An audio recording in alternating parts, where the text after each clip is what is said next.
नमस्कार मित्रांनो, आपण पाहत आहे the life coach Datkar techno. मित्रांनो, आजचा विषय इंटरेस्टिंग आहे.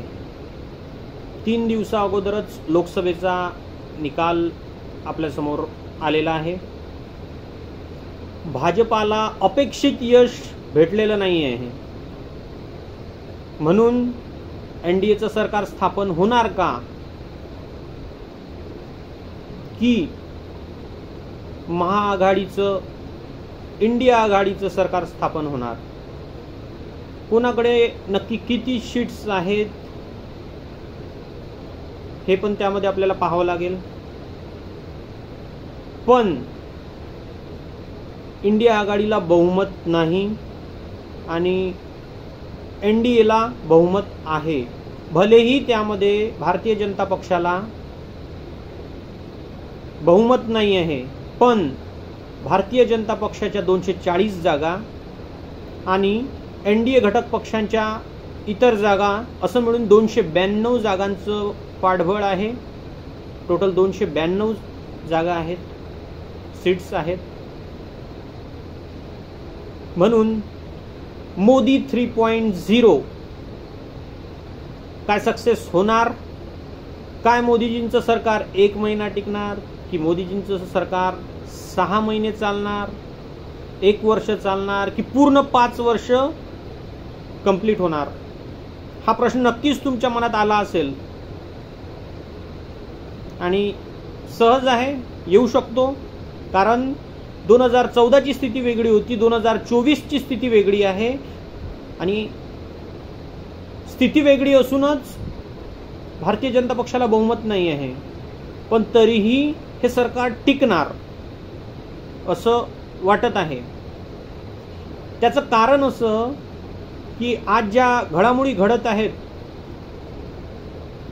जो काही नितीश कुमारांचा आपण व्हिडिओ बघितला असेल किंवा न्यूज बघितली असेल, किंवा तेलुगू देसम पार्टीचे चंद्रबाबू नायडू यांच्याबद्दल आपण ऐकलं असेल,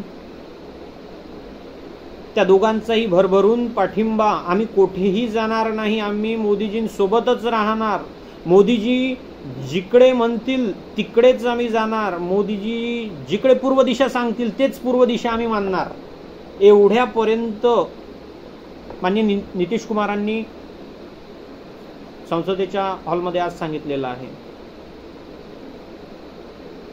म्हणजे भरभरून पाठिंबा आहे. हे सरकार नक्कीच आपला कार्यकाळ पूर्ण करणार. म्हणजे मोदी 3.0 हे सक्सेस राहणार. आणि त्या अगोदर आपल्या मनात हा पण प्रश्न आला असेल, जर का 100 दिवसाचा रोडमॅप मोदीजींनी मागच्या सरकारमध्ये तयार केला होता, की माझं 3.0 जेव्हा स्टार्ट होणार, माझं 3री टर्म जेव्हा स्टार्ट होणार, तेव्हा मी जेव्हा पंतप्रधान पदाची शपथ घेणार आणि माझ्या कार्याला सुरुवात करणार, तेव्हा 100 दिवसाचा रोडमॅप माझ्याकडे तयार आहे. तर तो तयार असलेला रोडमॅप या आताच्या सरकारच्या शपथविधीनंतर काय सक्सेस होणार?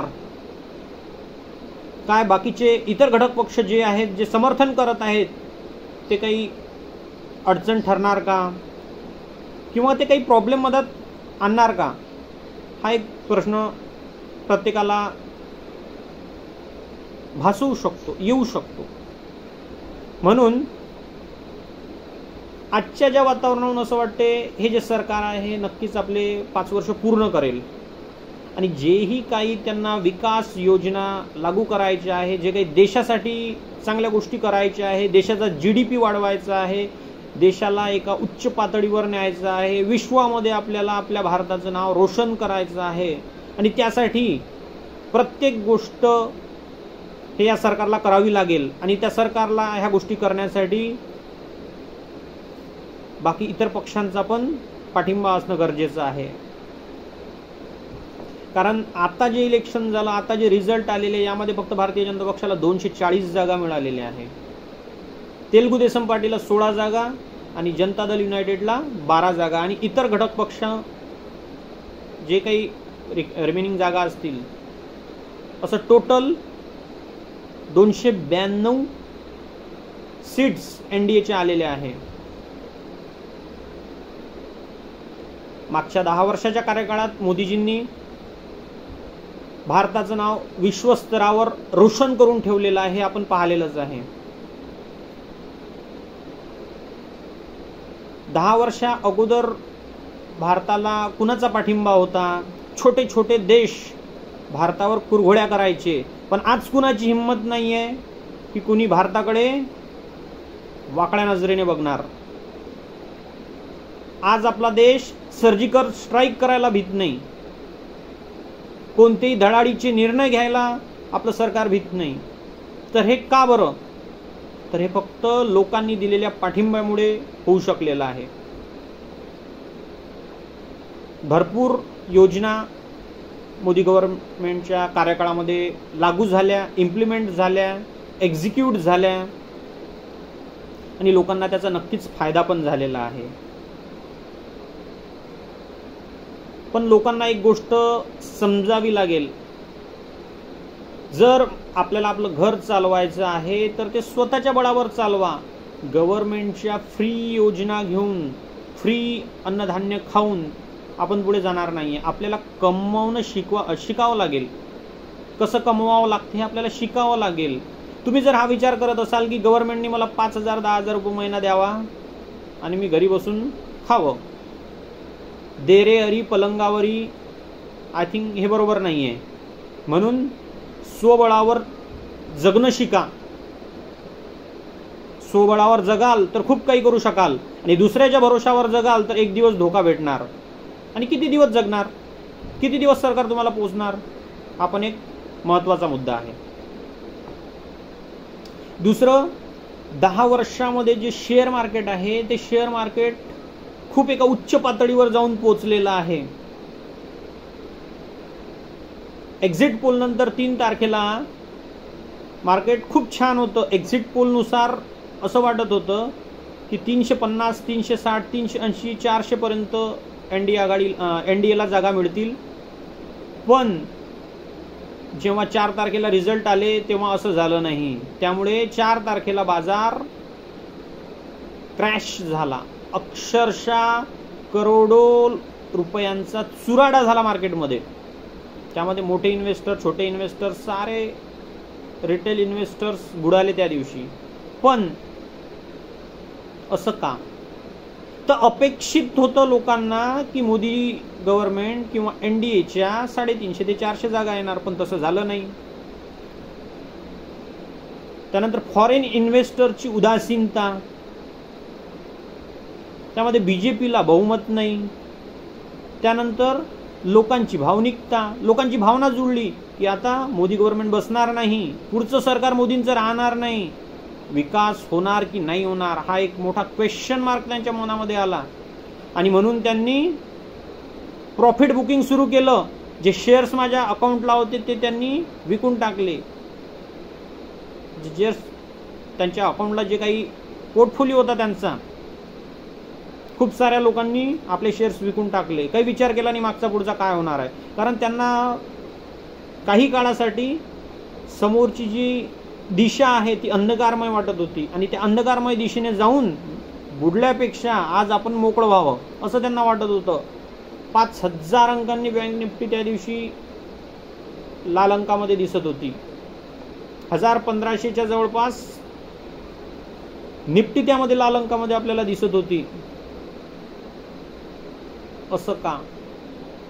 तर अस्थिर गव्हर्नमेंट बसणार आहे की इंडिया आघाडीचं गव्हर्नमेंट बसणार आहे असं लोकांच्या मनामध्ये होतं.